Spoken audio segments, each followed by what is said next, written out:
पनीरचा एकदमच healthy option आहे वेट लॉससाठी आणि त्याने तुम्हाला प्रोटीन तर मिळेलच प्लस टेस्टमध्ये देखील कॉम्प्रोमाइज करावा लागणार नाही। मी इथे घरगुती पनीर घेतलंय कारण बाहेरच्या पनीरवर मला अजिबातही विश्वास नाही। आता इथे मी बेसिक मसाले त्यामध्ये ॲड केलेले आहे। तुम्ही तुमच्या चॉईसनुसार मसाले ॲड करू शकता। त्यानंतर हे पनीर क्यूब्स आपल्याला शॅलो फ्राय करून घ्यायचे। दोन्ही साइडनी मी इथे पनीर छान शॅलो फ्राय केलं आहे।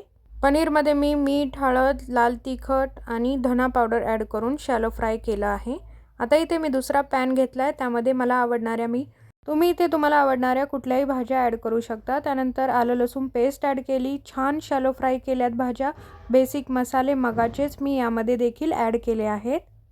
धना पावडर, लाल तिखट आणि मीठ, फक्त एवढेच मी बेसिक मसाले ॲड केले। पनीर ॲड केलं आणि आता आपली हेल्दी डिलिशियस अशी पनीर चिली इथे बनवून रेडी आहे। तुम्हाला माझे व्हिडिओ आवडत असतील तर चॅनलला सबस्क्राइब नक्की करा।